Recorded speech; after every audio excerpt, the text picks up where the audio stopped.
आप देख रहे हैं हिंदी माइक। मैं हूं आपके साथ पल्लवी त्रिपाठी। नजर डालते हैं दिन भर की बड़ी खबरों पर। सबसे पहले रुक करते हैं कोरोना आंकड़ों की तरफ। देश में पिछले 24 घंटे में कोरोना के कुल 46,164 नए मामले दर्ज किए गए हैं। वहीं कोविड से मरने वालों की संख्या 607 रही। तालिबान का फरमान, महिलाएं घर से ही करे काम वरना सुरक्षा की गारंटी नहीं। तालिबान के प्रवक्ता जबीउल्लाह मुजाहिद ने मंगलवार को एक प्रेस कॉन्फ्रेंस में कहा कि ऐसा करना जरूरी है क्योंकि तालिबानी बदलते रहते हैं और वे प्रशिक्षित नहीं होते हैं। इससे पहले 1996 से 2001 के तालिबानी शासन के बीच अफगानिस्तान में इस कट्टरवादी समूह ने महिलाओं के काम करने के लिए बाहर जाने पर प्रतिबंध लगा दिया था। साथ ही उन्हें घर पर ही रहने और बुर्का पहनने के लिए मजबूर किया था। चुनाव के बाद हिंसा मामले में बड़ी कार्रवाई, सीबीआई ने दर्ज किए 9 मामले। समाचार एजेंसी पीटीआई ने सूत्रों के अनुसार बताया कि सीबीआई की सभी 4 इकाइयां कोलकाता से अपने दलों को संबंधित अपराध स्थलों पर भेज रही हैं। सूत्रों ने आगे बताया कि कुछ और मामले दर्ज किए जाने की प्रक्रिया में हैं और उनमें से कुछ मामले राज्य सरकार ने सौंपे हैं। कलकत्ता हाईकोर्ट की 5 सदस्यीय पीठ ने इस साल की शुरुआत में पश्चिम बंगाल में हुए विधानसभा चुनावों के बाद कथित दुष्कर्म और हत्या के मामलों की जांच सीबीआई को सौंपी है। शिवसेना विधायक ने नारायण राणे के खिलाफ की आपत्तिजनक टिप्पणी।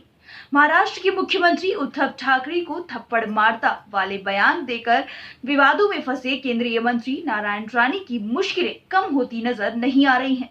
अब शिवसेना विधायक ने नारायण राणे के खिलाफ आपत्तिजनक बयान दिया है। शिवसेना विधायक संतोष बांगर ने कहा कि भाजपा ने दूसरों पर हमला करने के लिए नारायण राणे को भौंकने वाला जीव के तौर पर रखा हुआ है, लेकिन इससे दूसरों का नुकसान नहीं होगा बल्कि यह अपनी ही पार्टी को काटेगा। सर्वदलीय बैठक के बाद बोले विदेश मंत्री जयशंकर, अफगानिस्तान के मामले पर पूरा देश एकजुट। अफगानिस्तान के मसले पर हुई सर्वदलीय बैठक के बाद विदेश मंत्री एस जयशंकर ने कहा कि इस मसले पर सभी दल एकजुट हैं और हमारी प्राथमिकता वहां से अपने लोगों को जल्द से जल्द निकालने की है। आज की बैठक में 31 दलों के नेताओं को अफगानिस्तान की स्थिति पर जानकारी दी गई। जिन दलों के नेता अफगानिस्तान को लेकर स्पष्टता चाहते थे, उन्हें सही स्थिति से अवगत कराया गया। जयशंकर ने कहा कि मौजूदा स्थिति पर पूरा देश एकजुट है। इसी को ध्यान में रखते हुए यह आयोजन किया गया था। तालिबान ने 140 हिंदू सिखों को भारत आने से रोका, एयरपोर्ट के पास बढ़ा दी है तैनाती। अफगानिस्तान से भारत आना चाह रहे 140 हिंदू और सिखों को तालिबान ने रोक दिया है। तालिबान ने काबुल एयरपोर्ट के पास अपने लड़ाकों की तैनाती बढ़ा दी है और 15 घंटे से भारत की उड़ान भरने का इंतजार कर रहे 140 हिंदुओं और सिखों को वहां से लौटने के लिए कहा है।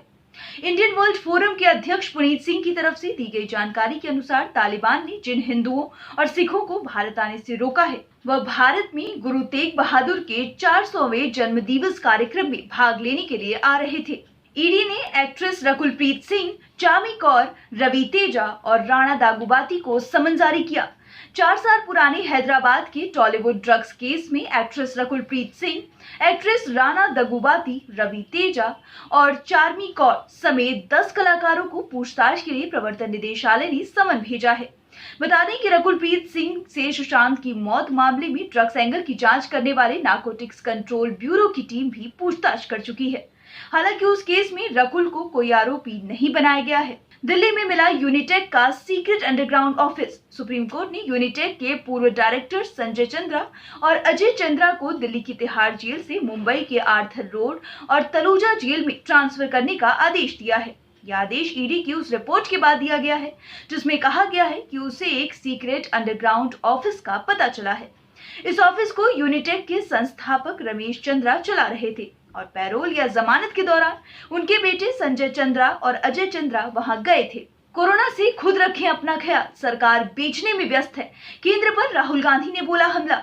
राहुल गांधी ने लोगों से सावधानी बरतने की अपील की और राष्ट्रीय मौद्रीकरण पाइपलाइन का परोक्ष रूप से हवाला देते हुए यह आरोप लगाया कि केंद्र सरकार इस समय बेचने में लगी हुई है। कांग्रेस नेता ने ट्वीट किया, कोविड-19 के मामलों में वृद्धि चिंताजनक है। टीकाकरण को गति दी जानी चाहिए ताकि अगली लहर में महामारी के गंभीर प्रभाव से बचा जा सके।